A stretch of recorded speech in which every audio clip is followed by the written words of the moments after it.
Masechet Ketubot Daf Nun Gimel, on va commencer par Nun Bet Amud Bet, la Mishnah qui est au milieu de la page.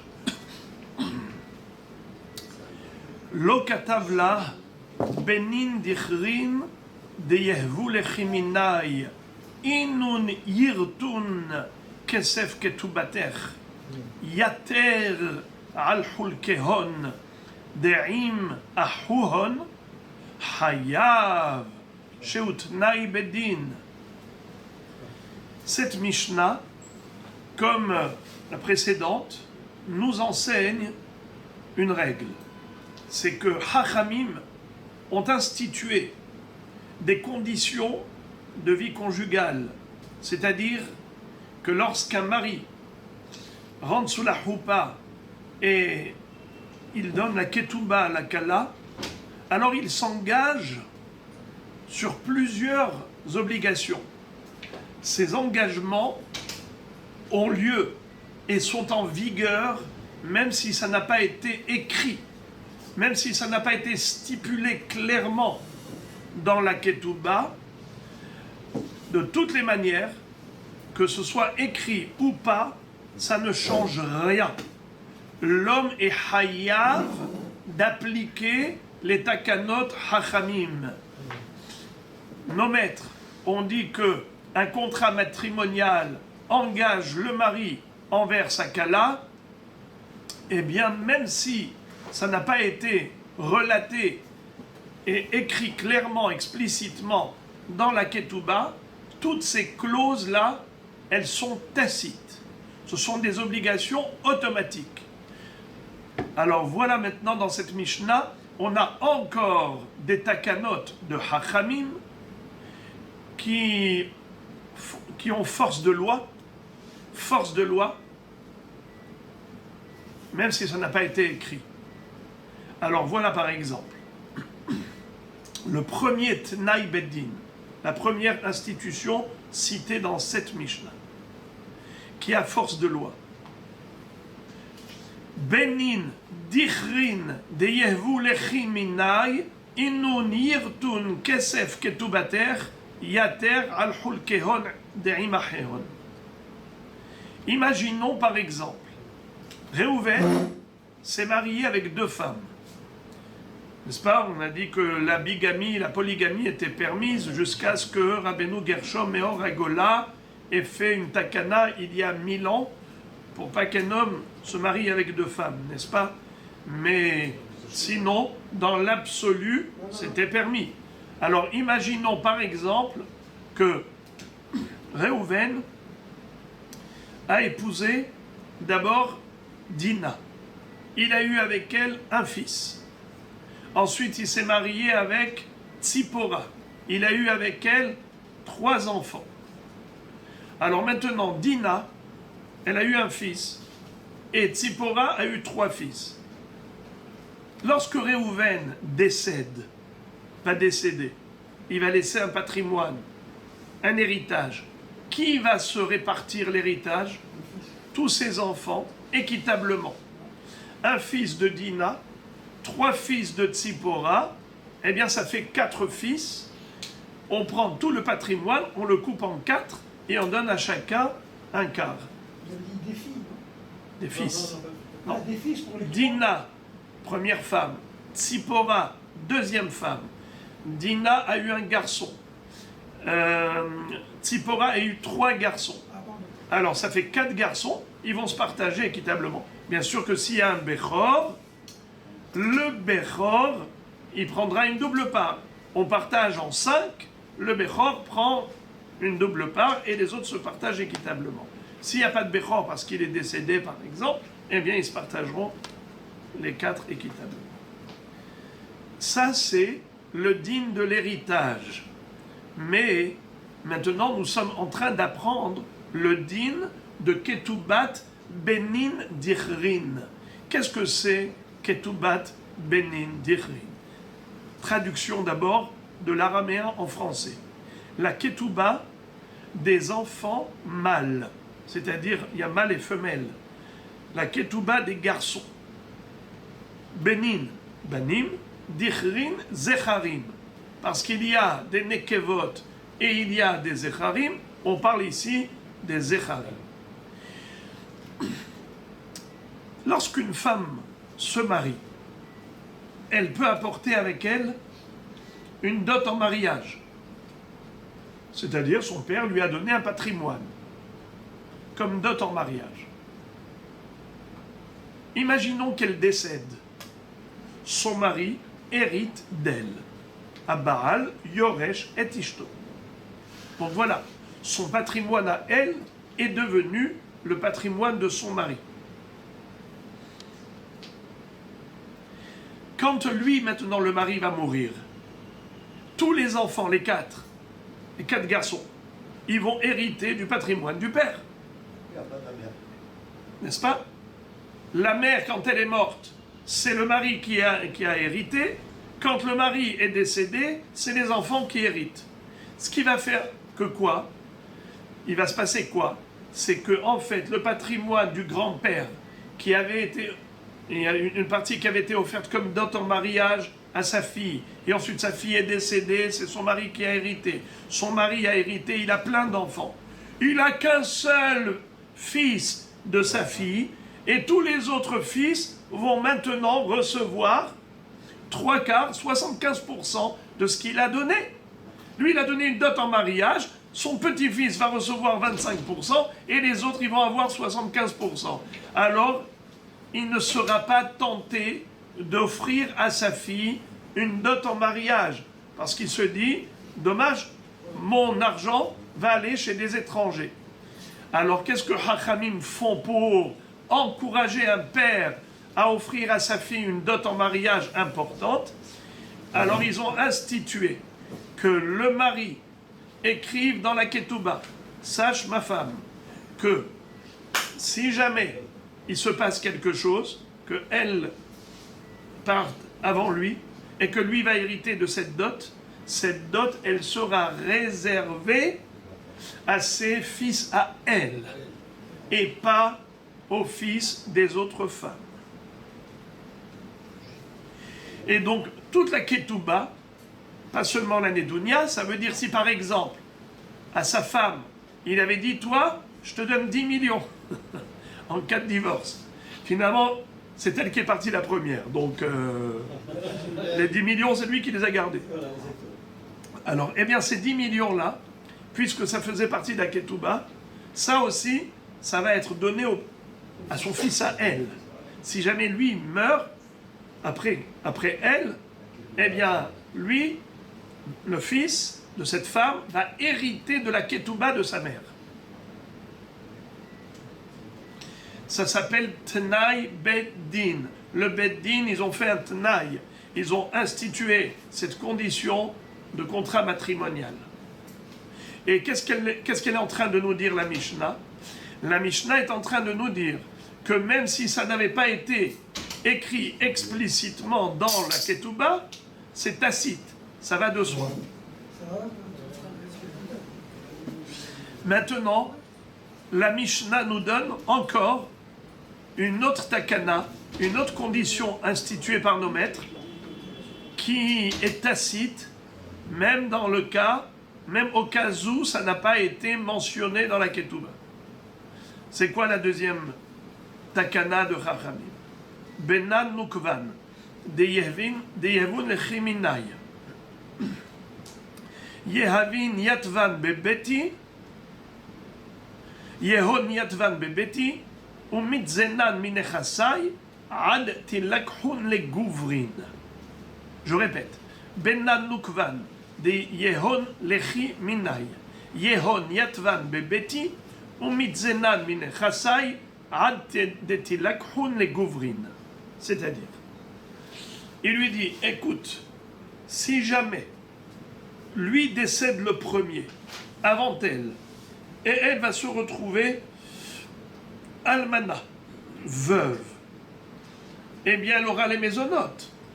C'est-à-dire que tant qu'elle ne s'est pas remariée avec un étranger, tant qu'elle est restée fidèle à son ex-mari qui est décédé, eh bien elle est là, et on ponctionnera de l'héritage des garçons pour donner à la veuve des mésonotes. mais pas seulement à la veuve, même à ses filles.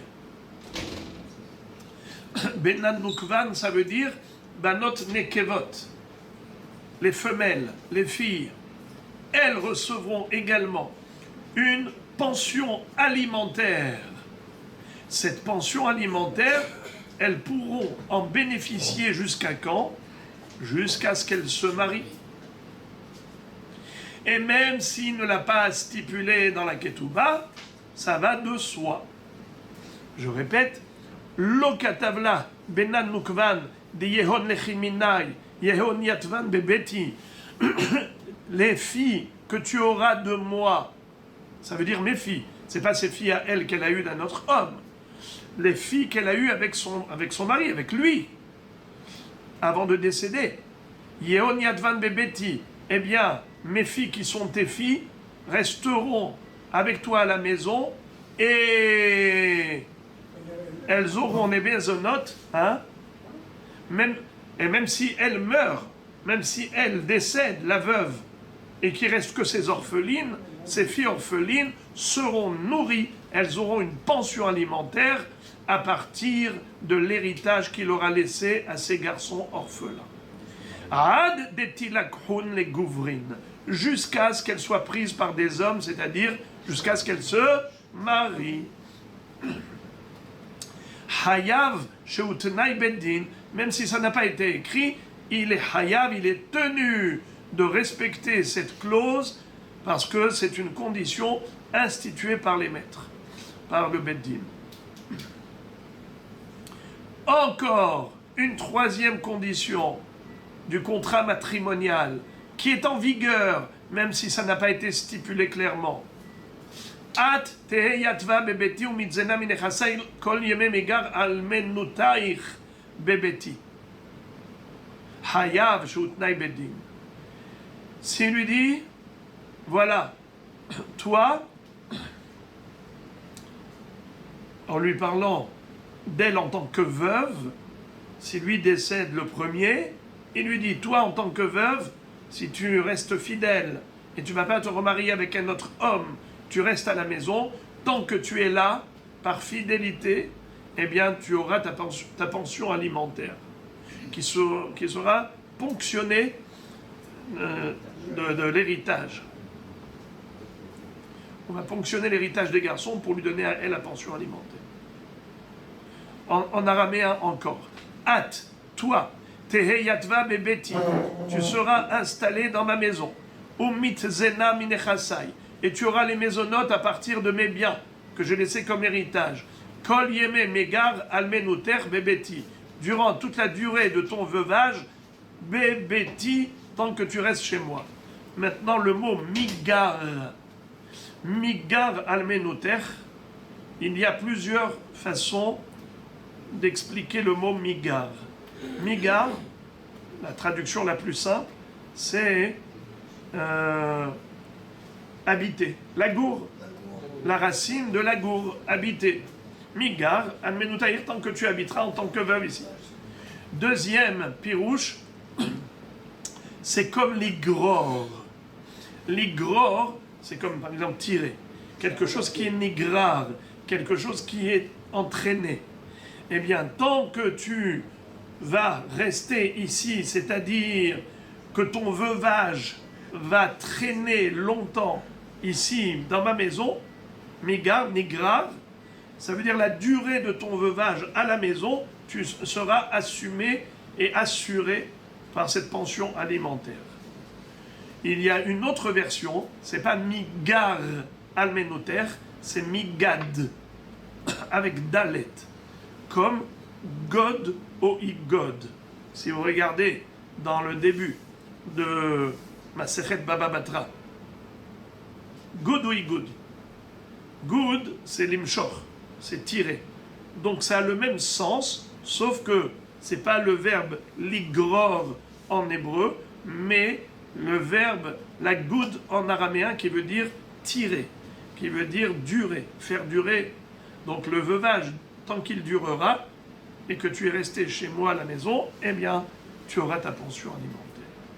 Là encore, la Mishnah nous dit pareil.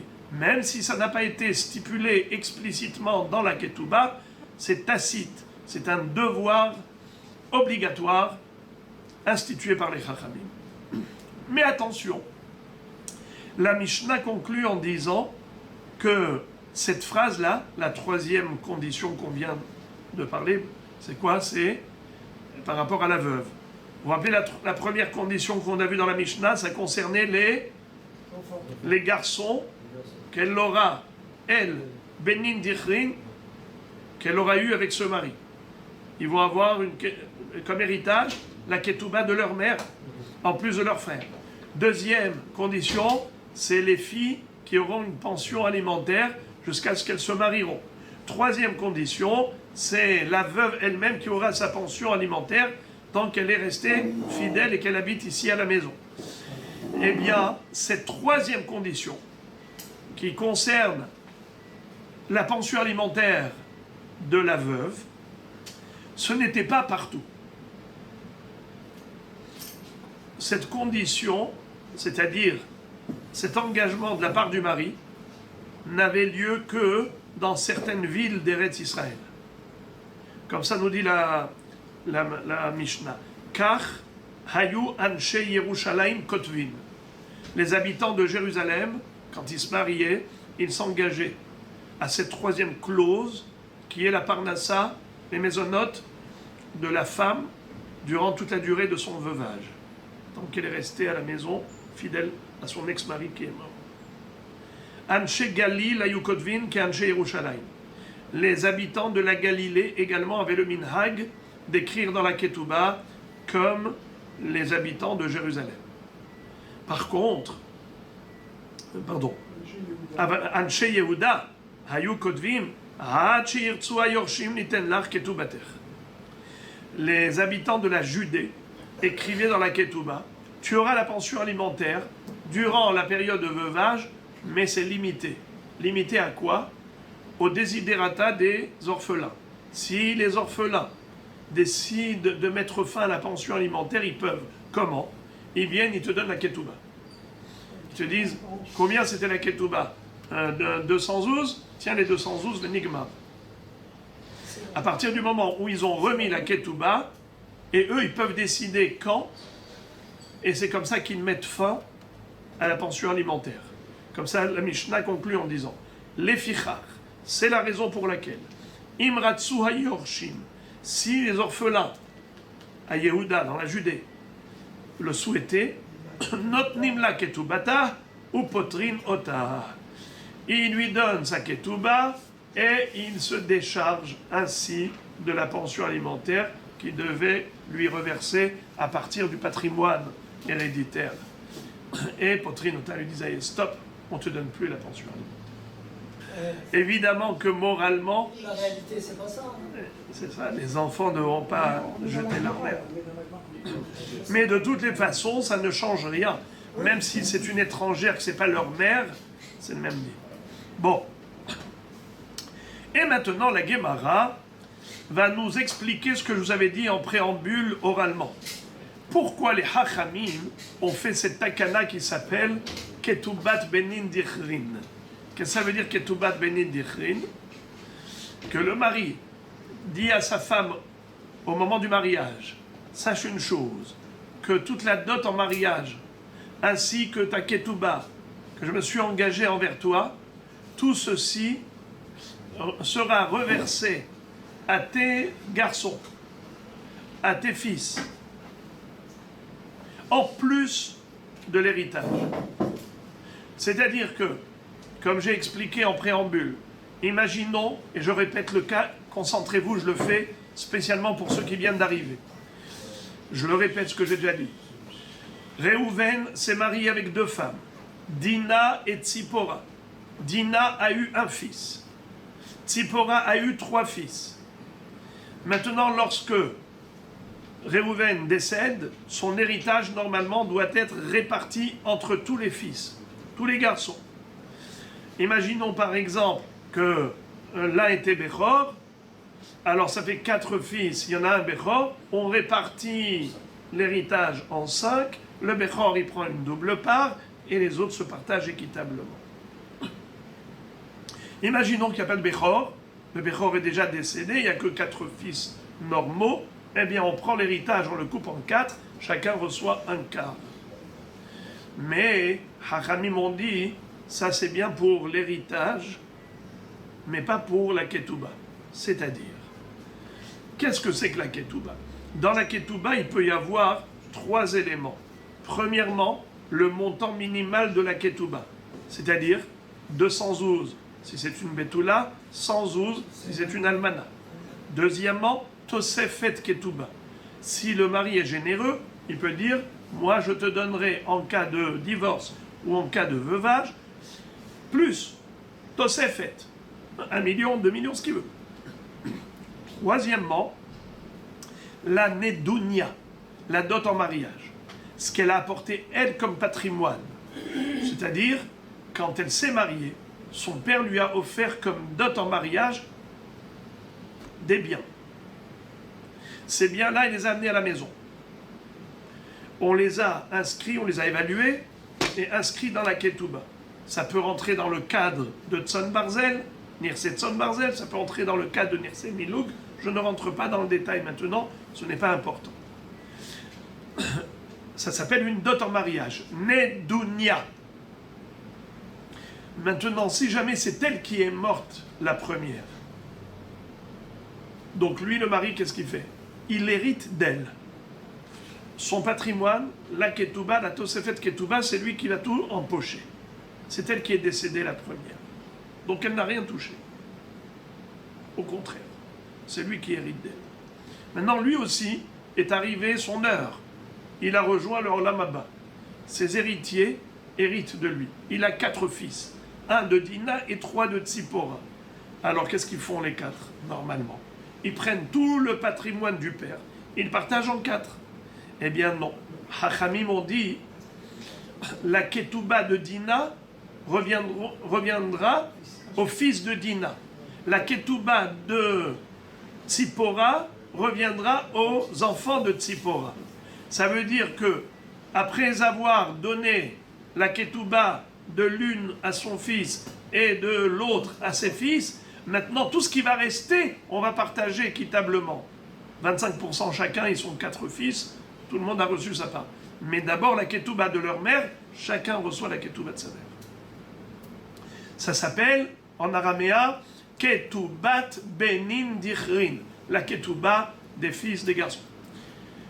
Pourquoi les Hachamim ont-ils institué cela? Quel était l'intérêt?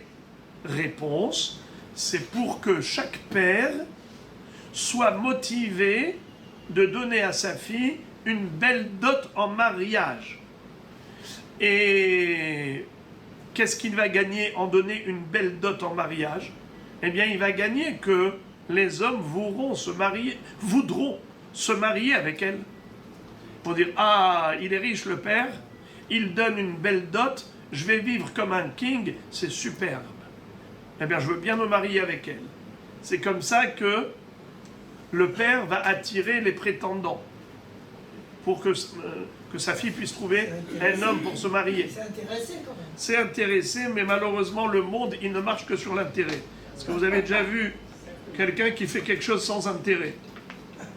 Vous connaissez quelqu'un qui fait quelque chose sans intérêt? Je veux bien voir une personne comme ça. Tout fonctionne dans le monde qu'avec l'intérêt. S'il n'y avait pas d'intérêt, il n'y a pas de monde. Eh bien, Moraï et Rabotai, qu'est-ce que fait Akadosh? Qu'est-ce que fait...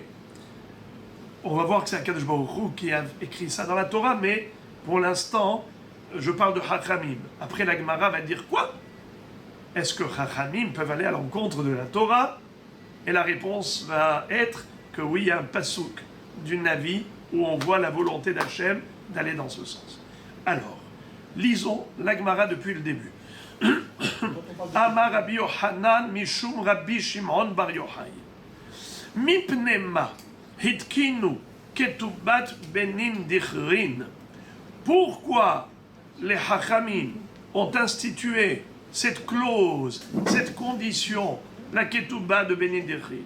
Réponse, Kede Sheikpots Adam, pour que l'homme saute. Saute, ça veut dire quoi? Qu'il bondisse, pour qu'il ait de l'enthousiasme. qu'il ait de la motivation. Quand on dit quelqu'un qui a de la motivation, c'est comme s'il est en train de bondir sur la chose, parce qu'il est très motivé. Kedeshik fotz adam, virtov le bito kibno, et pour qu'il donne à sa fille une belle dot en mariage, comme il donne à son fils. Car si on n'avait pas institué cette clause, comme quoi c'est son petit-fils, le fils de sa fille, qui va hériter de cette ketouba, de cette dot en mariage, eh bien il va dire, pourquoi veux-tu que je lui donne une dot en mariage? Tu t'imagines qu'est-ce qui peut se passer si c'est elle qui décède la première? Eh bien c'est son mari qui va hériter d'elle, et après quand son mari va décéder, c'est tous ses fils qu'il a eus avec plusieurs femmes qui vont hériter de lui, et donc son argent va être dilapidé. Son petit-fils ne va hériter qu'une petite partie de cette dot en mariage. Alors il ne sera pas du tout motivé à donner une dot en mariage à sa fille. Et alors, il n'a qu'à pas lui donner.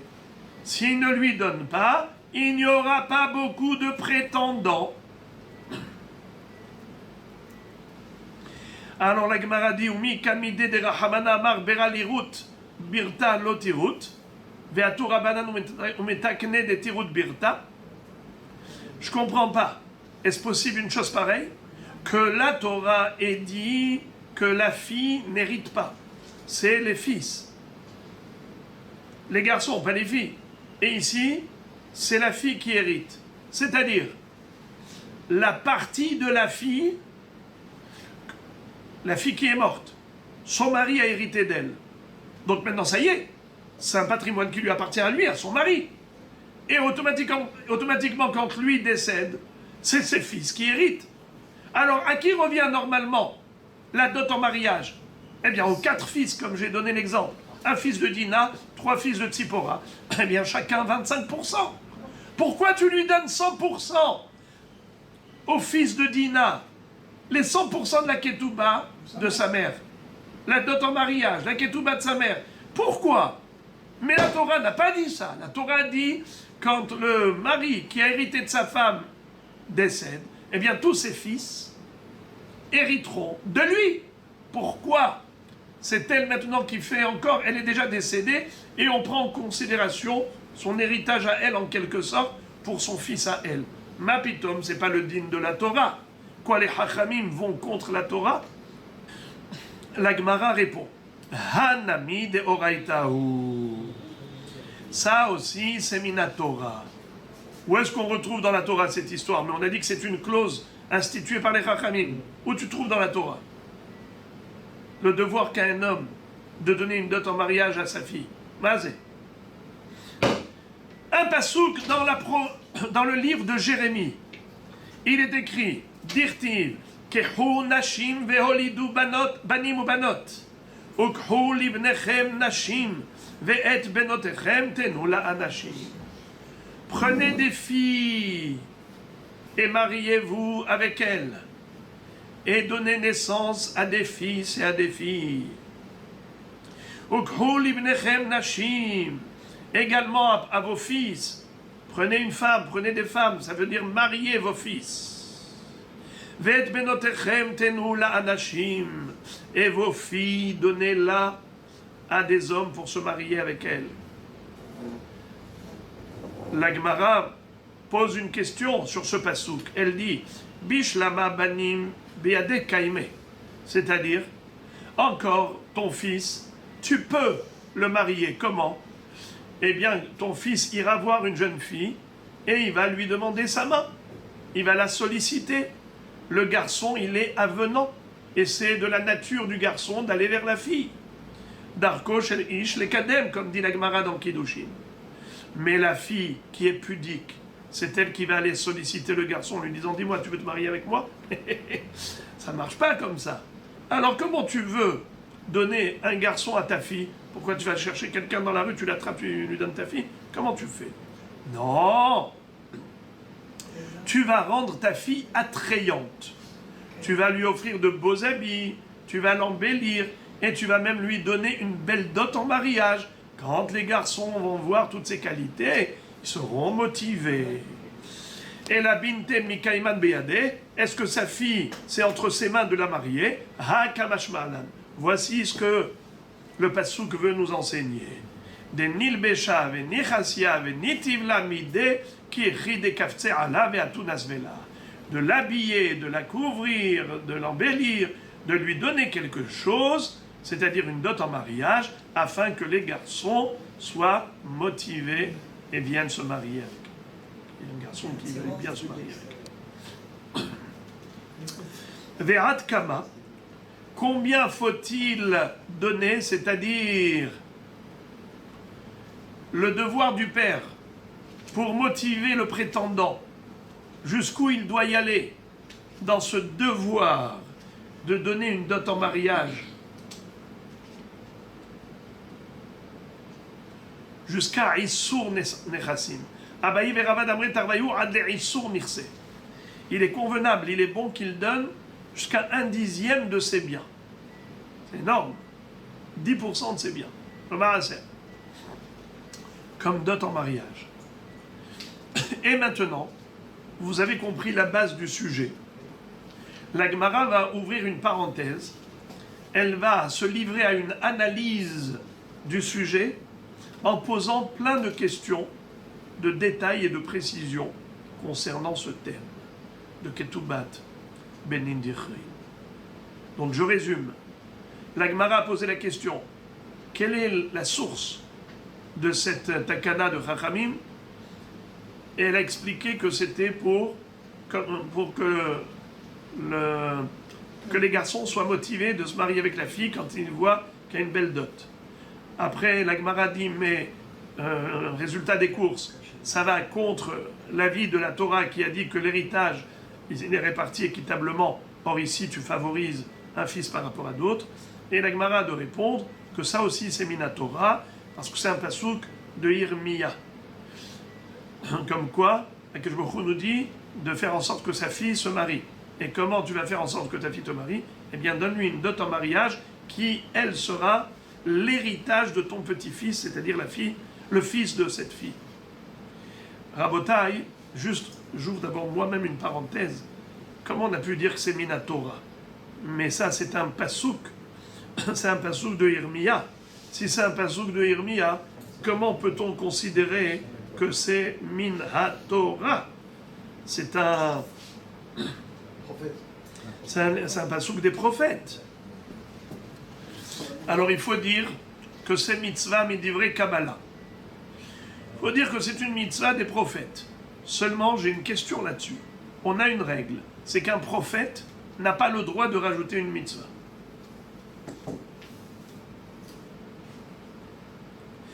C'est-à-dire,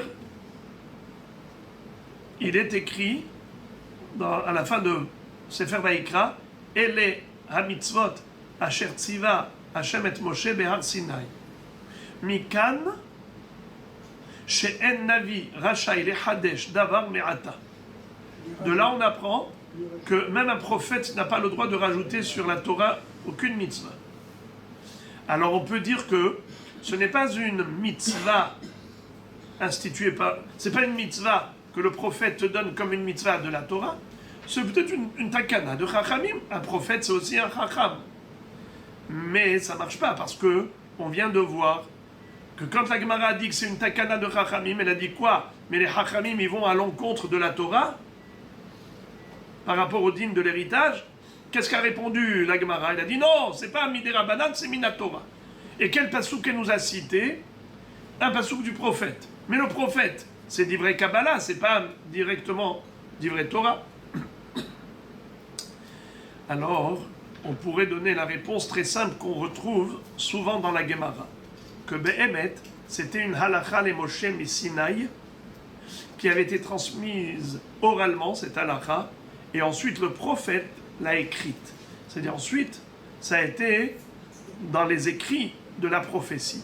Mais la base, c'est halakha les Moshe Sinaï. C'est-à-dire qu'Akadosh Baruch Hu l'a enseigné oralement au pied du mont Sinaï. C'est ça que ce qu'on est en train de dire, que l'institution, elle est toraïque, mais Yirmiya Hanavi, il a écrit cette institution qui était orale depuis Moshe Rabbeinu. Parce que sinon, on retourne à la case départ. Si tu me dis que c'est une takana du prophète, mais le prophète, lui, il ne peut pas te donner une mitzvah. Et la ma, c'est une takana de Chachamim. Et le prophète, c'est un Chacham. Mais c'était ça la question de la Gemara. Comment un Chacham, il peut aller contre la Torah? Alors, qu'est-ce qu'on a répondu? Des Horaïta. Où c'est que c'est des Horaïta? Dans Irmia? Mais Irmia, c'est un prophète, c'est pas des Horaïta. Et la ma, tu dois dire que c'est Halakha le Moshe Misinaï. Donc, c'est des Horaïta. Et le prophète, il a écrit là, Halakha le Moshe Misinaï. Il va sans dire, mieux vaut le dire. Il est marqué nulle part. À part Jérémie. Hein? Oui, exactement. Alors, seulement moi, j'ai fait maintenant un petit pile-poule. Vous avez compris ma question. C'est que ça ne marche pas, cette réponse. Hein, de me dire, voilà, Jérémie. Mais Jérémie, de deux choses l'une. Soit c'est une invention de Jérémie, il n'a pas le droit. Soit c'est une institution de Jérémie. Si c'est une mitzvah de Jérémie, on a déjà dit, et les hadvarim, un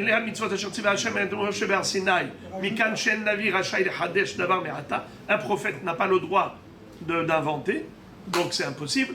Alors qu'est-ce que tu vas me dire? C'est juste une institution rabbinique de Jérémie parce qu'il était aussi rabbin, mais c'était ça toute la question de la Gemara, que les rabbins ne peuvent pas aller à l'encontre de la Torah. Alors comment les Chachamim ont dit que oui, il y a une répartition de l'héritage de l'anédonia, de la mère, contrairement au din de la Torah qui a dit que tous les frères, c'est-à-dire tous les fils de cet homme, doivent se partager équitablement. Et on a répondu à un passouk de Jérémie. Alors c'est quoi la réponse? On est obligé de dire ce que j'ai dit, que Béhémet c'était déjà une halakha de Moshe Messinaï. Et ensuite, Yirmiyah Navi, il a écrit cette halakha.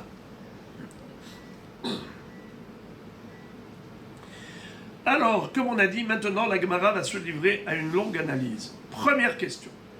Ve'ima, de av lirut, de baal l'olirut. Qu'est-ce que ça veut dire? Pourquoi le din que les garçons héritent de leur grand-père, c'est-à-dire la dot en mariage, a été donnée à la fille. La fille est décédée, son mari héritait d'elle. Le mari est décédé, ses fils à elle vont hériter de leur père. La ketouba du grand-père, en fait, la dot en mariage du grand-père. Si c'est cela toute la raison pour laquelle on a institué cette clause, alors pourquoi on a fait un package? Et on a dit ketoubat benin dichrin, c'est-à-dire que le petit-fils va hériter toute la ketouba. Le montant des 212, la tosefet, ça c'est déjà de la part du mari, et aussi la dot en mariage qui est de la part du grand-père maternel.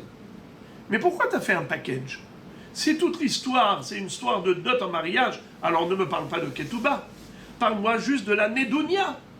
Mais pourquoi le petit-fils va hériter de la dot en mariage de son grand-père et aussi va hériter de la Ketouba que son père a promis à sa mère?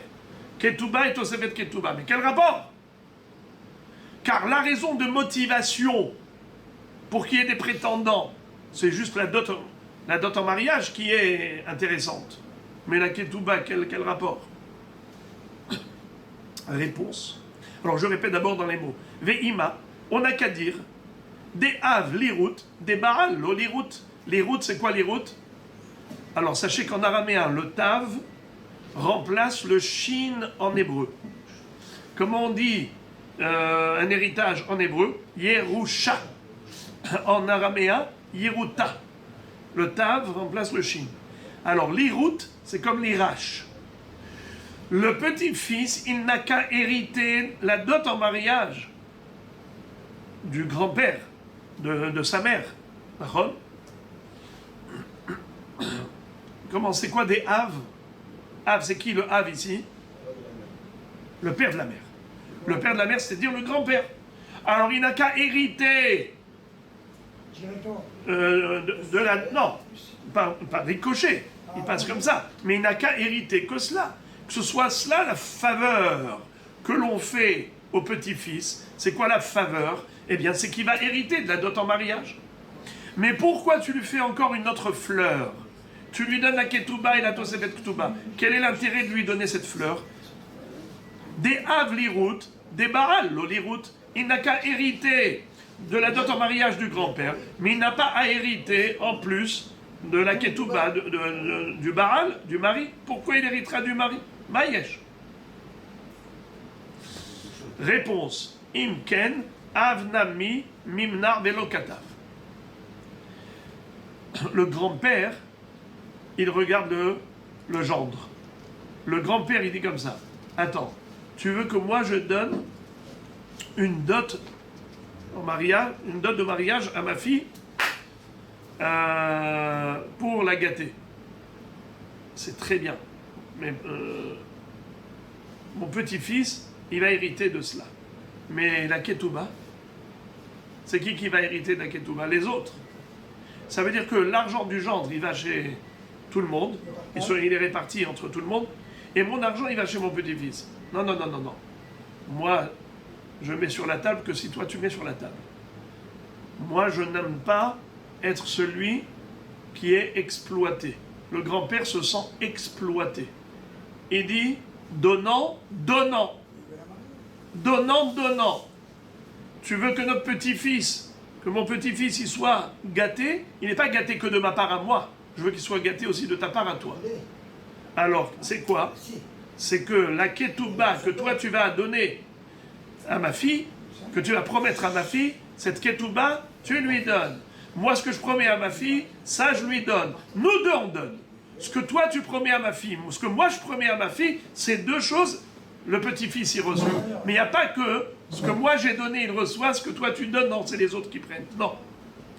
Alors, étant donné que la nature humaine et que personne ne veut se laisser berner, alors tout le monde veut du donnant-donnant. Si on veut motiver le grand-père maternel à donner une dot en mariage, alors il faut le motiver par ce biais en lui montrant que n'aie pas peur, tu n'es pas seul à donner, le mari aussi donnera à ton petit-fils. La ketouba. La Gemara dit Veima de katav av. Pardon. Veima echad de katav av lichtov baal, echad elo katav av lo lichtov baal. C'est-à-dire, imaginons par exemple, si le grand-père maternel, c'était un homme qui était pauvre, un homme qui n'avait même pas un radis. Qu'est-ce qu'il va donner à sa fille comme dot en mariage? Il n'a rien. Même pour manger, il n'a pas de quoi. Qu'est-ce que tu veux qu'il lui donne? Il n'a pas donné de dot en mariage. Ok. Alors maintenant, le mari pourrait dire, ah, il n'y a pas de dot en mariage? Moi non plus, je ne donnerai pas la ketouba que je te devais, je ne veux pas la donner à ton fils. Oui, mais lui, il a des fils. Il a un fils de Dina. Écoutez bien le sens de la question. Cet homme, il a deux femmes. Il a Dina qui a eu un fils. Et il a Tzipora qui a eu 3 fils. Normalement, quand il va décéder, ce monsieur, eh bien, les 4 enfants vont se répartir équitablement. Chacun reçoit 25% d'héritage. Mais maintenant, qu'est-ce qu'on a dit? Que Ketoubat Benit Dirchin, c'est pas comme ça que ça marche. D'abord, les enfants reçoivent respectivement la dot en mariage du grand-père maternel. Ils reçoivent respectivement la Ketouba qui devait normalement revenir à leur mère. Et après cela, ce qui reste comme patrimoine, c'est réparti équitablement. Alors maintenant, quel est le din? Tu as dit que pourquoi il faut donner la Ketouba à ce Benin Dichrin, au fils de cette femme? Pourquoi il faut leur donner la Ketouba? Parce que sinon, le grand-père, il ne donnera pas la dot en mariage. Pour le motiver à donner, alors il faut donner la Ketouba. Mais imaginons maintenant que le grand-père n'a rien donné. Il n'y a pas eu de dot en mariage. Est-ce qu'à ce moment-là, le mari peut dire aussi, eh ben moi je ne veux pas donner la Ketouba à ce fils spécialement, je voudrais que ce soit réparti entre les 4 fils. C'est un héritage classique. Réponse non. La ploug hachamim. La paloug hachamim. Hachamim n'ont pas fait de différence. Une Ketouba doit être rédigée de manière générale. Il y a un seul texte et tu ne vas pas commencer à changer en fonction des données. Ah, il ne lui a pas donné, alors moi aussi je ne donnerai pas. Non, il ne lui a pas donné parce qu'il n'a pas de quoi donner. Mais toi, tu dois respecter la clause de la Ketouba, Ketoubat Benin Dichrin. La palo grabanan. Hachamim n'ont pas établi de distinguo entre une Ketouba et l'autre. Donc ça ne change rien. même si le grand-père maternel n'a pas offert de dot en mariage à sa fille, tout de même, le mari, si un jour il décède, sa ketouba reviendra au fils de sa femme. Au fils de sa femme, c'est-à-dire de cette femme. Le mari donne la ketouba, le père donne la dot en mariage. Les deux sont l'héritage du fils de cette femme. On a dit que le père est intéressé à donner, à marier sa fille, donc pour cela il donne une ketou, il donne une Nédonia. Et pour que le grand-père soit motivé de donner une édounia, il faut qu'il y ait l'appareil de la part du gendre. Si le gendre dit toi tu donnes, moi je donne rien, eh bien il ne sera pas motivé. On arrive à un père qui est pauvre, qui n'a pas donné de nédounia. Après ça, on arrive à la deuxième question. Et qu'en est-il lorsqu'il n'y a que d'un côté? Il y a eu un don que d'un côté. C'est-à-dire, le grand-père, il n'a rien donné. Alors, puisqu'on avait dit que, parallèlement au grand-père, le mari aussi, le gendre, aussi donne sa ketouba au fils de cette femme, quel sera le din si le grand-père n'a rien donné? Est-ce que lui aussi peut dire, moi je me rétracte? Réponse, non. La Gemara pose encore une question. Bat ben habanim nami tirut.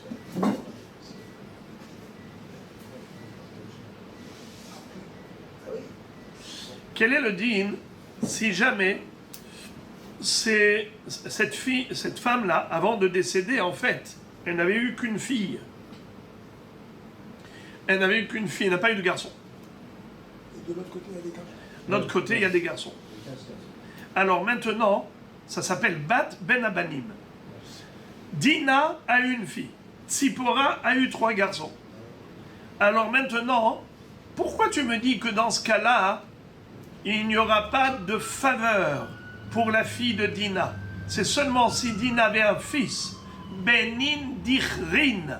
C'est quoi Benim Dichrin? Banim Zecharim.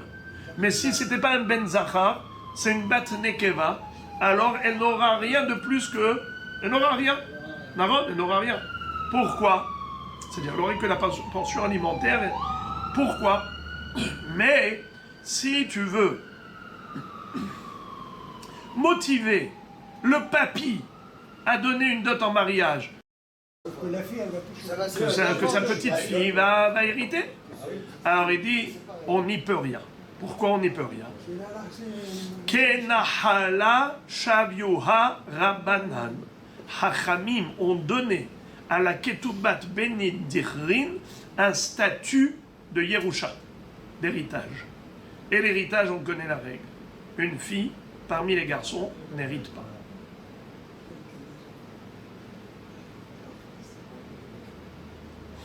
Alors la Gemara pose la question, elle dit, ok, tu m'as convaincu, mais j'ai une autre question. Bat ben abanot tirut. Qu'est-ce que ça veut dire bat ben abanot tirut? Si on n'a que des filles, Dina n'avait qu'une fille, Tzipora avait 3 filles. Alors maintenant, quel est le din lorsqu'il n'y a que des filles? C'est comme Benot Selofran, il n'y a pas de problème, elles héritent de leur père. Alors maintenant, pourquoi est-ce qu'on ne reviendrait pas à l'histoire de la répartition telle qu'on a dit, Ketoubat Benidichrin? C'est-à-dire que la fille de Dina va recevoir toute la Ketouba de sa mère, la Nédonia plus la Ketouba. Et tandis que, comment elle s'appelle? Tzipora, avec ses 3 filles, eh bien, elles vont recevoir le reste, mais pas la Yerusha de Dina. D'accord? Pas le Ketouba de Dina. Et là, tu ne peux pas me dire que la fille ne reçoit rien. Parce que c'est une fille parmi les filles, eh bien, chacune reçoit. Pourquoi est-ce qu'on n'a pas établi la même règle? Réponse, la paloug rabanan. Hachamim n'ont pas voulu établir de distinguo, comme on a déjà dit, que Chachamim, quand ils instituent quelque chose, ils font de manière générale. Et comme, en général, c'est rare d'avoir que des filles, c'est-à-dire que toutes les femmes avec lesquelles il s'est marié, elles n'ont eu que des filles. Mais étant donné que, généralement, il y a toujours aussi un garçon, et la fille n'hérite pas, alors c'est pour ça qu'on n'a pas fait de ketouba spécial, au cas où il n'y ait que des filles de toutes les femmes.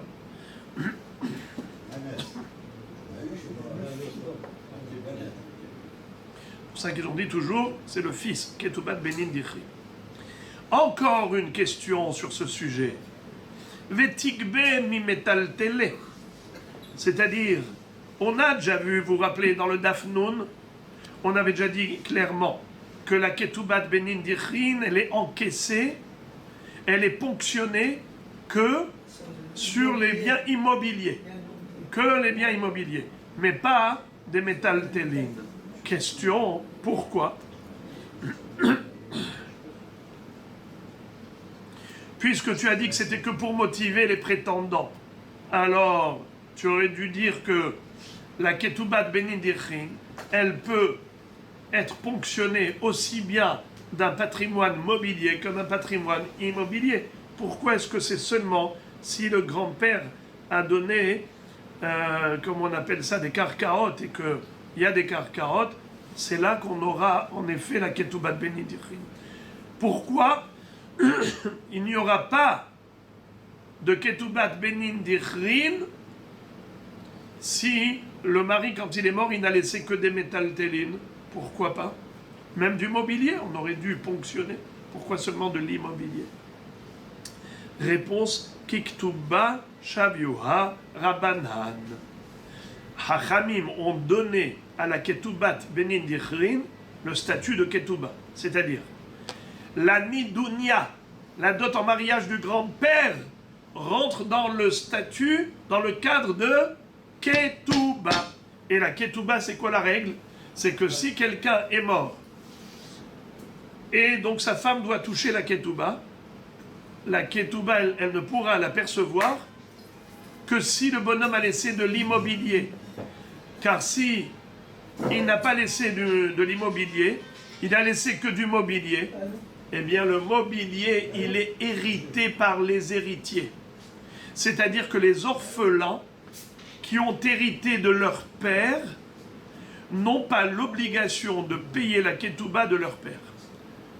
Quand est-ce que les orphelins ont l'obligation de donner une partie de leur héritage pour régler la ketouba? C'est seulement s'ils ont hérité d'un patrimoine immobilier. Mais si les orphelins n'ont hérité que du mobilier, ils n'ont pas l'obligation de payer la ketouba avec ce mobilier. Et étant donné que la ketouba, elle n'est pas, on ne peut pas soutirer de l'argent des orphelins s'ils n'avaient hérité que du mobilier. C'est seulement s'ils avaient hérité de l'immobilier de leur père qu'ils sont obligés de payer la ketouba. Ainsi, la dot en mariage, ils ne seront obligés de la donner à cette femme que dans la mesure où ils ont hérité de l'immobilier. Car la dot en mariage a le statut de la ketouba. Et la ketouba ne peut être ponctionnée que du patrimoine immobilier des orphelins qu'ils ont hérité de leur père. La Gemara pose encore une question qui est encore un détail de ce sujet.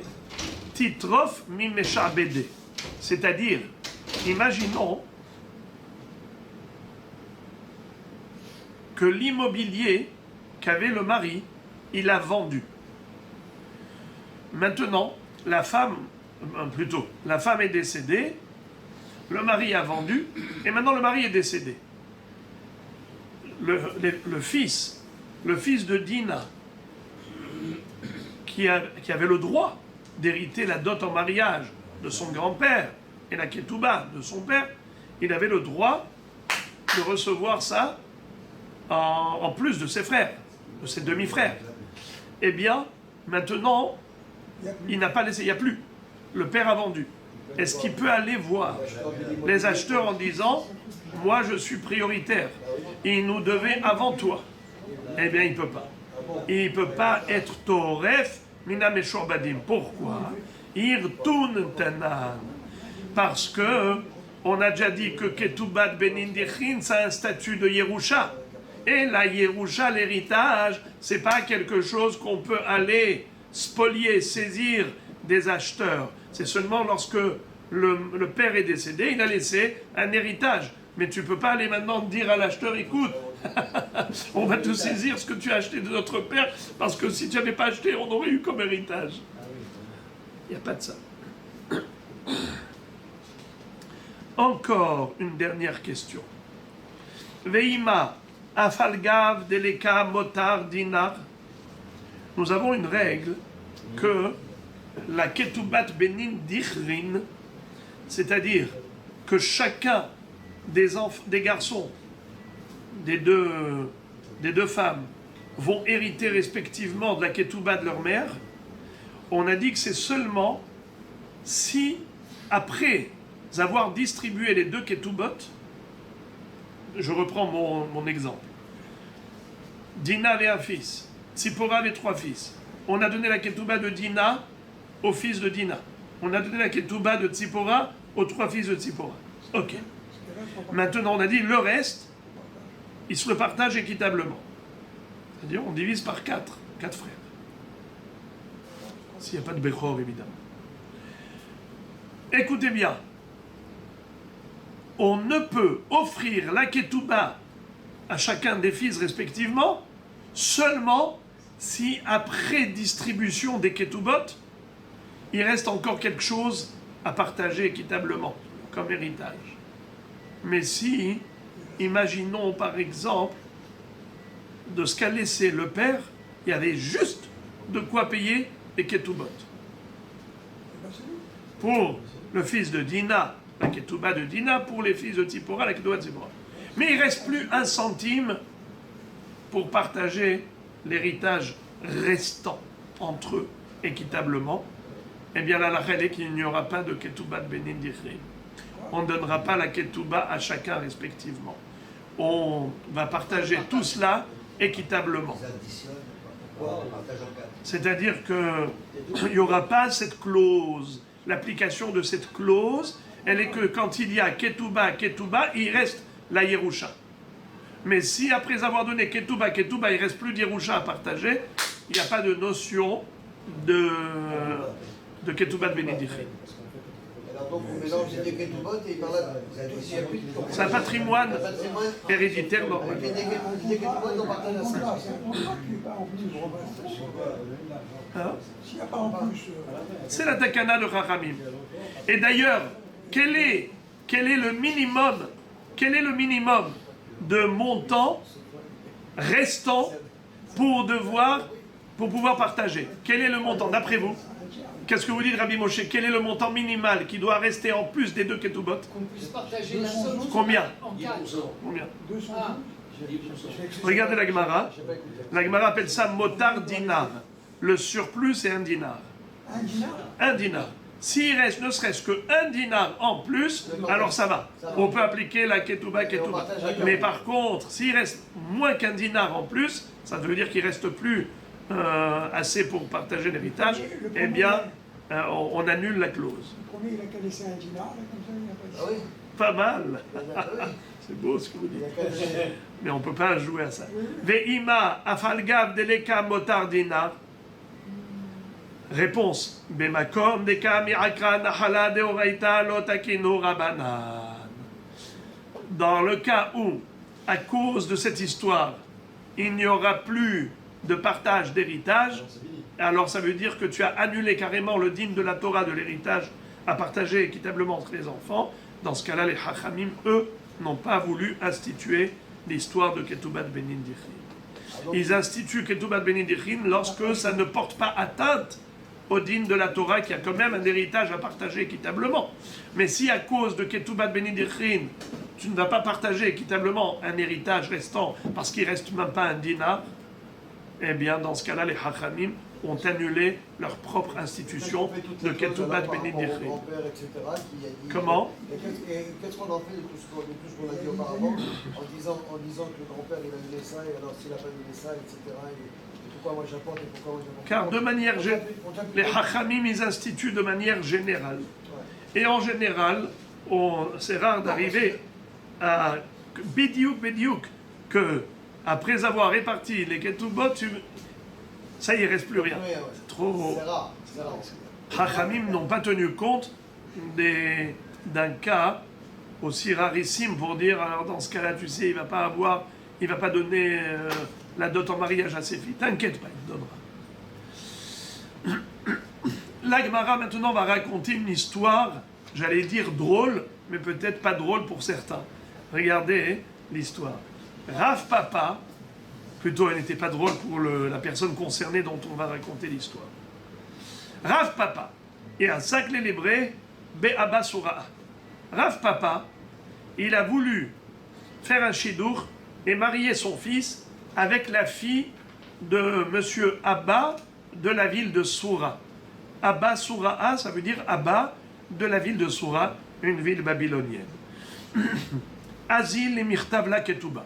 Donc il est parti pour aller écrire la Ketouba à sa future belle-fille. Combien je donne pour mon fils, combien tu donnes pour ta fille, ainsi de suite. Alors maintenant, qu'est-ce qu'il va y avoir? Abba Sura'a, qu'est-ce qu'il est? Il est le père de la Kala. Qu'est-ce qu'il va donner à sa fille? Une dot en mariage, une Nedounia. Donc maintenant, le père qui défend les intérêts de son fils, il va aller voir le père de la fille pour voir combien il va donner comme dot en mariage. On va écrire dans la Ketouba. Shama Yehuda bar Marimar. Yehuda bar Marimar, qui habitait la ville de Soura, a entendu que le grand Rav Papa est arrivé dans la ville de Soura. Il a dit, je vais aller à sa rencontre. Ataït Hazele, Nafak, Ataït Hazele. Il est venu pour le saluer, pour accueillir le grand homme, le grand personnage qui était Rav Papa. Et ils font chemin ensemble. Ils marchent jusqu'où? Jusqu'à la maison de la future Kala. Kimatu le pitha, Habaka miftar mine. Quand ils sont arrivés devant l'entrée de la maison de la Kala, Yehuda bar Marimar va dire à Rav Papa, Shalom, bye bye, je suis venu juste pour votre kavod, pour vous saluer, mais maintenant je vais partir. Amarle Nirul Mar Bahadai, il lui a dit, s'il te plaît, accompagne-moi même à l'intérieur, je voudrais que tu sois là au moment où on va rédiger la Ketouba. Hazie de Lohavani Hale. Rav Papa a remarqué que Yehuda bar Marimar n'était pas à l'aise et qu'il n'avait pas envie de rentrer à la maison au moment de la rédaction de la Ketouba. Amarle, Maïda'atar, il lui a dit, dis-moi, pourquoi tu es gêné comme ça? Je sais pourquoi tu es gêné, j'ai compris. Toi, un tzaddik, un hacham, c'est sûr que tu as un calcul halachique. Maïda'atar, Mishum de Amarle Shmuel et Rav Yehuda, Shinena, Lotihve be'avure ahsanata, ואפילו מברה בישה לברת עבד דלא ידיעה מי זרעה נפיק מיניה וכל שכן מברה לבירתה היי נמי תקנתא דרבנן היא דאמר רבי יוחנן משום רבי שמעון בר יוחאי. Très très beau ce texte là que je viens de lire, ce petit passage recèle en lui une grande chokhma. Il lui dit comme ça, je sais pourquoi tu ne veux pas venir. Parce que tu ne veux pas assister à l'engagement du père de la Kala qui va donner comme dot en mariage un patrimoine à sa fille. Et finalement, qu'est-ce qui va se passer? C'est que cette dot en mariage, elle va passer au fils de ma fille. Entre guillemets, au détriment des héritiers de l'autre femme. Imaginons que cet homme, il ait plusieurs femmes. Alors, qui va hériter la dot en mariage? Juste le fils de cette fille. D'accord? Toi, ça te gêne, je sais que ça te gêne. Parce que c'est considéré comme avoué ahsanata. Comme déplacer un héritage et le transférer d'un garçon à l'autre. Et Rav Yehuda, Shmuel avait dit à Rav Yehuda, mon fils, Shinena, toi qui es hacham, qui est pointu, qui est aiguisé, comme une dent qui est aiguisée. Pourquoi la dent s'appelle Shen, Shinena? La dent, elle est pointue. Pourquoi on dit quelqu'un qui est pointu, Shinena? Il est pointu comme une dent pointue. Il a dit, ne participe jamais à un beddin comme ça. N'appose jamais ta signature sur un acte de legs, où il y a un père qui est en train de tout donner à un fils au détriment des autres. N'y va pas, ne signe pas, ne sois pas présent dans des choses pareilles. Et même s'il s'agit de déshériter un rachat au profit d'un fils tzaddik, n'y va pas. Parce que peut-être que ce rachat-là, il va avoir un fils tzaddik. Peut-être qu'il va avoir un descendant tzaddik, et cet héritage aurait pu profiter à ce tzaddik. Ne rentre pas dans les calculs divins. Ça s'appelle Avurei Hasanata, transférer un héritage d'un fils à l'autre. Alors toi maintenant, je sais quel est le calcul que tu as fait. Tu t'es dit, si je vais assister, en fait j'assiste indirectement à un transfert d'héritage. Pourquoi? Parce que lorsque le père de la fille va donner une dot en mariage à sa fille, eh bien ça va être hérité plus tard, éventuellement, si jamais la fille meurt, et que c'est son mari qui va hériter d'elle. Et ensuite il y a son fils. Et lui il a plusieurs femmes, il a plusieurs fils d'autres femmes. C'est qui va hériter de la ketouba? Eh bien c'est ce fils. Donc c'est comme si on privait les autres en faveur de celui-là. Ça s'appelle peut-être Avurei Hasanata. Peut-être que tu crains ce transfert d'héritage et tu n'as pas envie de participer, tu n'as pas envie de prendre part à cela, comme moi l'avait dit à Rabbi Yehuda. Eh bien non, excuse-moi, tu te trompes. Pourquoi? Parce que la dot en mariage, c'est pas juste déshériter les autres frères, c'est une mitzvah que nous a enseigné Rabbi Shimon Bar Yochai, qu'un père donne à sa fille une dot en mariage pour attirer le prétendant. On l'a pris du pasouk. Ve'et benotechem tikhu la'anashim. Tenu la'anashim. Ve'et benotechem tenu la'anashim. C'est-à-dire que le prophète Jérémie nous a enseigné qu'un père doit donner une belle dot en mariage à sa fille pour attirer le prétendant.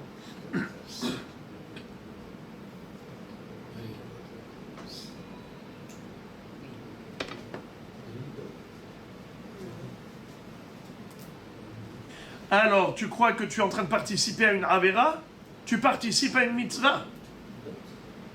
Alors il lui a dit, Amarle, il lui a dit, non, c'était pas ça ma gêne. Ma gêne, elle est tout autre. C'est que maintenant, cette dot en mariage, si moi j'y vais, par respect pour moi, pas par respect pour moi, d'abord, je vous dis les mots qu'il a employés. Oui, c'est bien s'il donne de lui-même, mais je ne veux pas lui imposer. Quand Irmia Navi a dit qu'il faut donner une dot en mariage, mais ça doit être de son propre désir, pas le forcer. Moi, je ne veux pas aller le forcer. Il lui a dit, je ne t'ai pas dit de le forcer.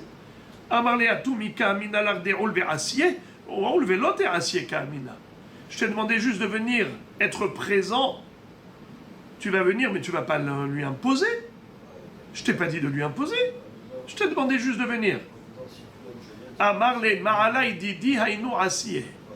Il lui a dit, si moi je rentre ici, par respect pour moi, il va se sentir obligé de te donner une dot en mariage importante, non pas parce qu'il voulait le faire, mais parce qu'il se sent obligé par respect pour moi, par ma présence. Alors je ne veux pas l'obliger. Akfiye ve'ol. Rav Papa, il a insisté, et il a fait rentrer avec lui. Ishtik, ve'yativ. Ce Yehuda Bar Marimar, il s'est tu, il n'a rien dit. Au contraire, il s'est tu, justement, pour ne pas solliciter le père de la fille à donner beaucoup comme dot en mariage. Au contraire, il s'est tu. Mais le père de la fille a mal interprété le silence radio de Yehuda Bar Marimar. Il a cru qu'il était là pour attendre, pour voir combien il allait donner. Savar, Aou, Mirtah Ratah. Abbas Soura'a, le père de la fille, il a cru que Yehuda Bar Marimar, il boudait. Il était en colère qu'il ne donne pas assez. Katve lechol maï dehavale. Alors à chaque fois il rajoutait. À la fin, il a donné tout l'argent qu'il possédait comme dot en mariage à sa fille. Amar le hashtaname lo mishta'emar. Et Yehuda Bar Marimar, il garde le silence. Il reste discret. Il se tait. Alors, là, comment il s'appelle? Abbas Soura'a, le père de la fille, lui dit, même maintenant, vous me boudez encore? Mais j'ai donné tout ce que j'avais. Haye Demar, la shavike midele nafshay. Je jure, au nom de votre vie, je jure par votre vie que j'ai donné tout ce que j'avais. Je n'ai plus rien. À Marley, il lui a maintenant parlé, il lui a dit Iminai didi afilu hainame de kataf lo nihali. Si ça ne tenait qu'à moi, même ce que tu t'es engagé à donner, je ne voulais pas que tu t'engages à donner et faire des efforts financiers importants. Non. Je ne suis pas venu pour te gêner et t'imposer à donner ce que, au-delà de tes moyens. Pas du tout. Je ne suis pas content du tout de ce que tu as fait, d'avoir donné tout ce que tu as. Maintenant, c'est toi qui es dans le besoin. Alors il lui dit, dans ce cas-là, je vais tout annuler. Amarle hashtanami ehdarbi. Eh bien, je vais tout annuler. Amarle shavie nafshach hadrada loka amina. Elle dit non. Maintenant que tu l'as fait, moi, je ne veux pas faire de toi un homme qui ne tient pas sa parole. Une fois que tu t'es engagé, une parole d'honneur, ça se respecte. Un engagement, il faut l'assumer.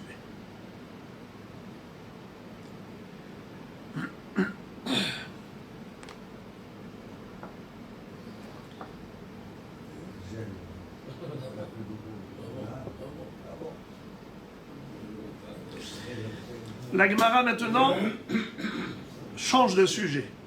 Mais on est toujours dans la Ketoubat Benin Dichri. Ba'amine Ravie Marsava Merav Nachman. Machra Ketubata le Ba'la. Yeshla Ketoubat Benin Dichrin. O enna Ketoubat Benin Dichrin. Je répète. Ba'amine Ravie Marsava Merav Nachman. Ravie Marsava a posé la question à Rav Nachman à propos de la Ketoubat Benin Dichrin. Machra Ketubata le Ba'la. Si une femme a vendu à son mari sa ketouba, c'est-à-dire, elle dit à son mari,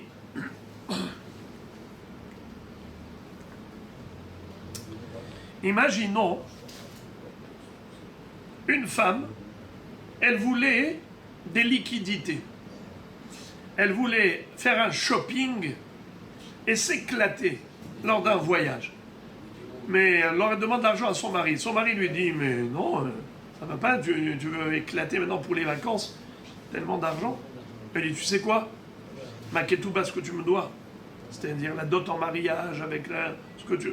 Tout ça, je te le vends. Et pourquoi il lui vend? Comment on peut vendre une ketouba? C'est très simple. Imaginons que le mari est mort, ou le mari a divorcé. Il doit tout reverser à la femme. Mais imaginons que c'est la femme qui décède la première. Tout revient au mari. Une ketouba, c'est une chance sur 3. C'est-à-dire que soit il divorce, soit il meurt, soit c'est elle qui meurt. Alors maintenant, une femme par exemple, elle peut même aller vendre à un étranger. Elle va voir un étranger, elle lui dit, moi tu vas acheter ma ketouba? Sa ketouba par exemple, elle vaut 10 millions. J'exagère. Vaut 10 millions. À quel prix elle va vendre la ketouba? Elle va vendre la ketouba à 6 millions. Pourquoi? Parce que le bonhomme qui achète, il achète un risque, mais il achète aussi une chance. Peut-être que à la fin, c'est le mari qui va mourir ou il va divorcer, et il va toucher les 10 millions. Mais peut-être c'est elle qui va décéder, il ne va rien toucher, 0. Le risque, il vaut combien? 6 millions, ou 5 millions, ou 4 millions, peu importe. On voit quel est le cours du marché. On évalue combien ça coûte au marché, cette ketouba, avec le risque et la chance que ça comporte. Elle peut vendre ça. C'est un droit qu'elle peut vendre aujourd'hui. Ça lui rapporte de l'argent immédiatement. Elle peut le vendre même carrément à son mari. Et dis-moi, mon mari, soit on divorce, soit tu décèdes, soit c'est elle. Alors, il lui dit maintenant, je te vends la ketouba.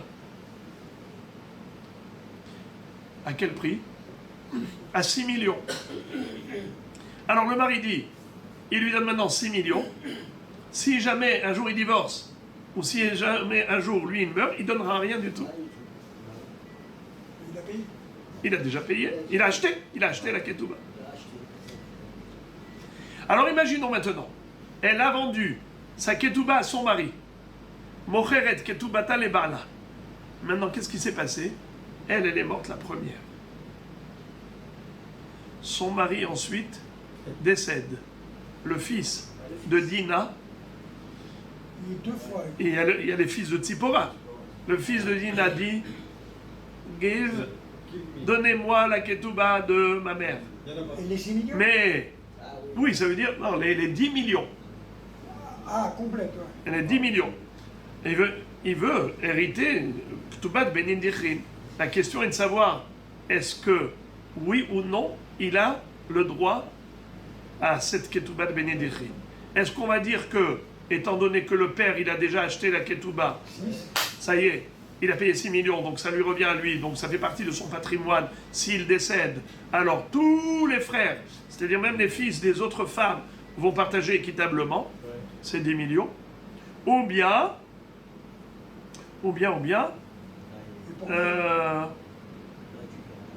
c'est-à-dire la dot en mariage, elle ne sera pas donnée au fils, elle sera répartie entre les frères, ou bien peut-être que malgré tout, ça reste le droit du fils de cette femme. Amarle Rava lui dit, Veti be'elach mohelet, c'est-à-dire pourquoi tu poses la question que par rapport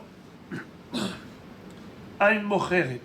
Tu aurais pu poser la même question par rapport à mohelet, c'est-à-dire une femme qui a renoncé à sa ketouba.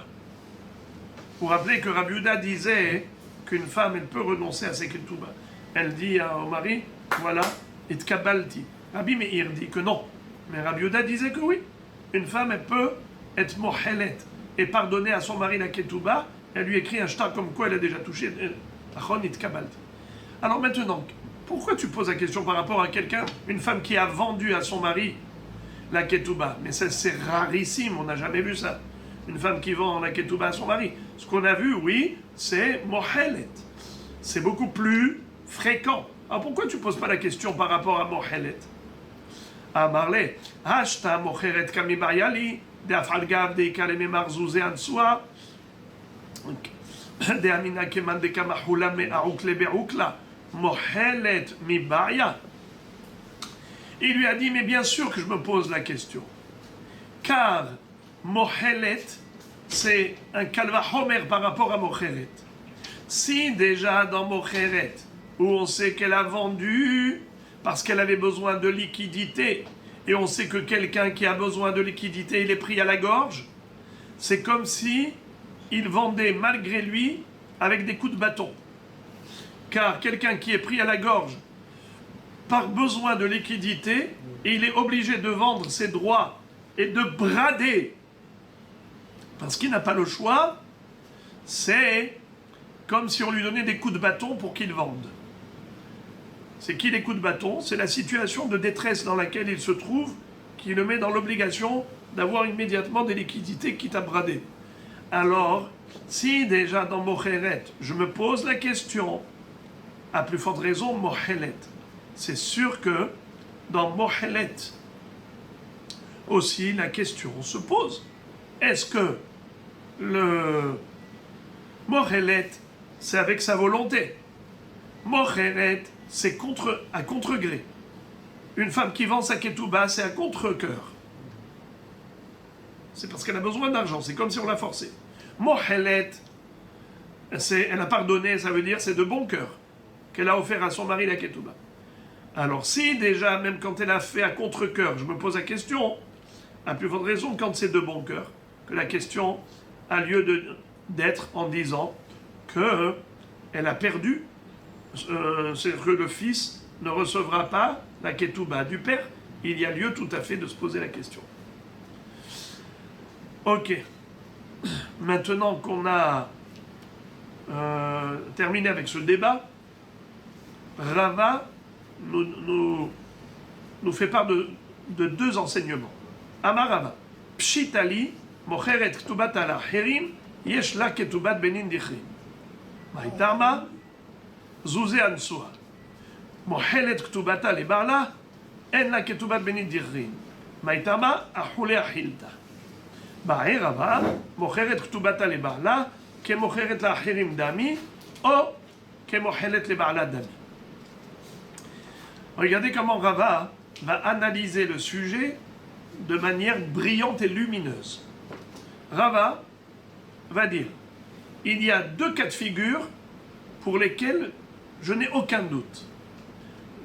Mon seul problème, il est dans un cas intermédiaire. Regardez. Pshitali, mocheret ktubata lacherim, yesh la ketubat benin dichrim. Maïtama zouzé ansoi.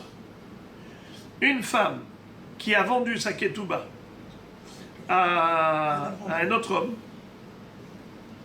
et finalement, elle est décédée. Cet homme-là, Mskin, il a tout perdu. Il a payé 6 millions à la femme, elle a utilisé, elle n'avait que rien, et finalement, au lieu que ce soit son mari qui meurt et que ce monsieur encaisse les 10 millions, c'est elle qui est morte. Et donc, comme c'est elle qui est morte, c'est qui a hérité de la ketouba? C'est le mari. Donc le bonhomme, il a tout perdu. Les 6 millions, il les a perdus. Ok, maintenant le mari, il a gagné la ketouba. Ensuite, le mari est décédé. Les enfants, son fils à elle, est-ce qu'il héritera de cette ketouba de Bénédichin? Rava dit, oui, c'est sûr. Pourquoi c'est sûr qu'il méritera d'hériter la ketouba de sa mère?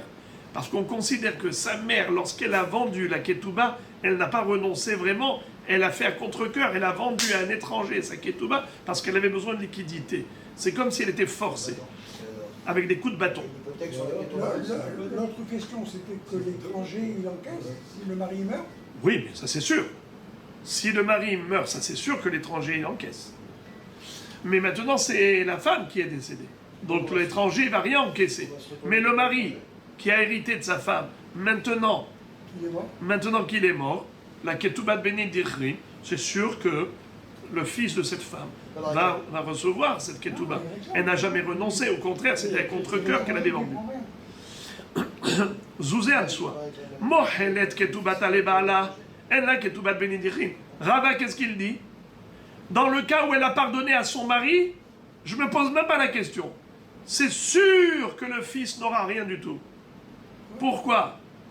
Ce sera un héritage classique. Pourquoi? Parce qu'elle a pardonné. Pourquoi tu veux que son fils, il hérite du père la ketouba de sa mère? Mais la mère, elle avait bien pardonné sa ketouba, elle a offert à son mari, Nigmar Asipo. Donc c'est un patrimoine du mari. Un patrimoine du mari, quand il meurt, il est partagé équitablement entre tous les fils de toutes ces femmes. Et le fils de cette femme n'aura rien de plus que les autres. Là où je me pose la question d'Irava, Irava mocheret ktubata le baala, ke mocheret la herim dami, ou ke mochelet le baala dami. Lorsqu'elle a vendu la ketouba à son mari, là, est-ce que c'est considéré comme vendre à un étranger? Et donc, comme on avait dit pour l'étranger, comme c'est à contre-cœur, eh bien, elle n'a pas renoncé à sa ketouba. Le fils aura la ketouba. Mais si...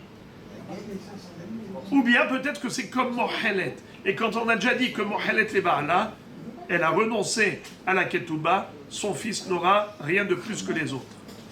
La Gemara a conclu en disant Batar de Baya, Hadar Pashta, Mocheret Ktubata le Baala, Ke Mocheret la Herim Dami. Après réflexion, Rava a dit je pense que vendre à son mari, c'est comme vendre à des étrangers, et par conséquent, elle n'a pas renoncé à sa ketouba. Son fils héritera de cette ketouba de Bénédichin, en plus des autres frères.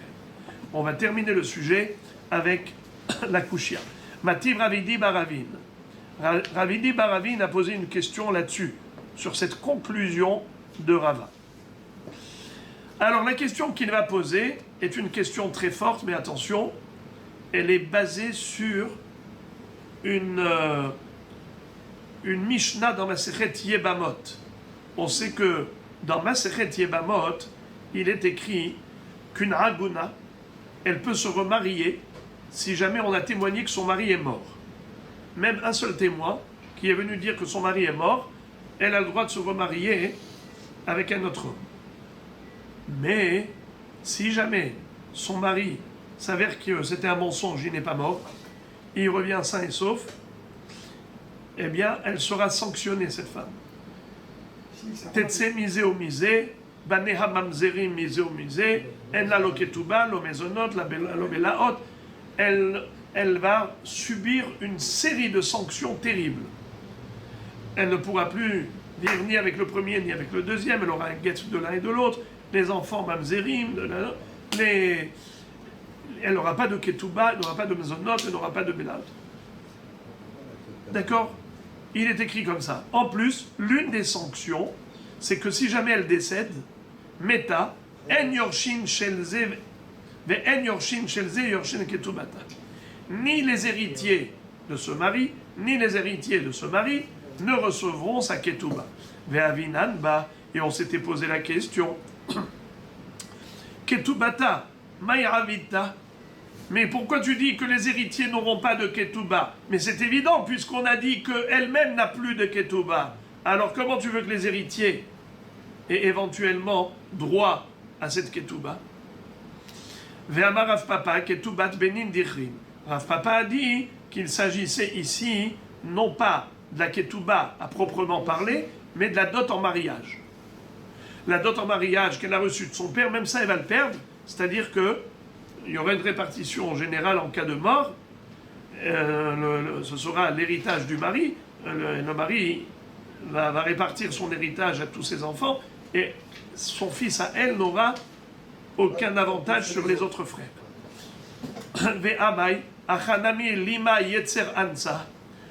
Pourquoi tu dis que ses fils, son fils à elle n'aura pas en plus cette ketouba de la mère? Pourquoi ne dirait-on pas qu'elle s'est remariée, certes, avec Issour, mais c'est parce que le Yetzer Hara l'a poussée.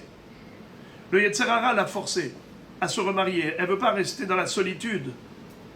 Alors quand le Eid Ehad lui a dit « Ton mari est mort », eh bien tout de suite elle a couru vers le mariage. J'aurai une parenthèse, vous vous rappelez quand on avait étudié dans Masechet Yevamot, on avait vu que pourquoi les Hachamim se sont suffis du témoignage d'un seul Eid pour dire que son mari est mort, pour lui permettre de se remarier. C'est pas normal. Il faut Al-Pishnaim Edim.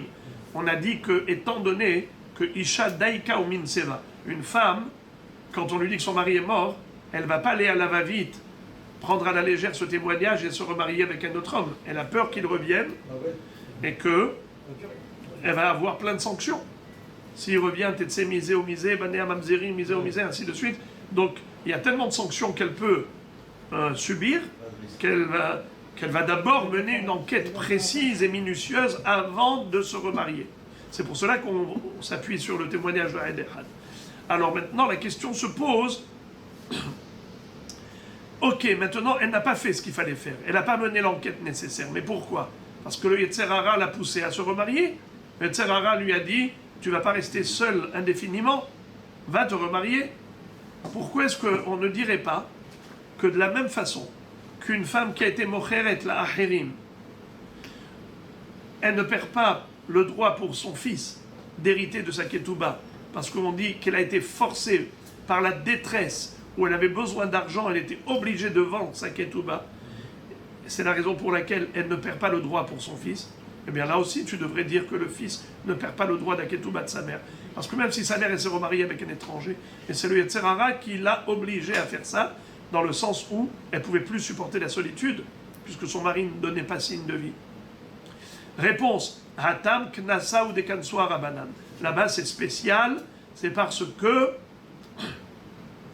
les hachamim lui ont fait un knas pour lui faire peur, pour qu'elle comprenne qu'on ne joue pas avec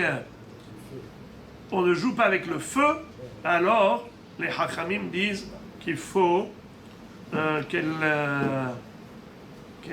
comment on appelle ça, qu'elle subisse cette sanction pour que la prochaine fois, c'est pour que toutes les femmes sachent qu'on ne joue pas avec le feu, qu'elle mène une enquête minutieuse. C'est pour ça qu'on a rajouté encore une sanction. C'est vrai que d'après la logique, le fils n'aurait pas dû perdre la ketouba de sa mère, mais là on l'a fait en tant que sanction.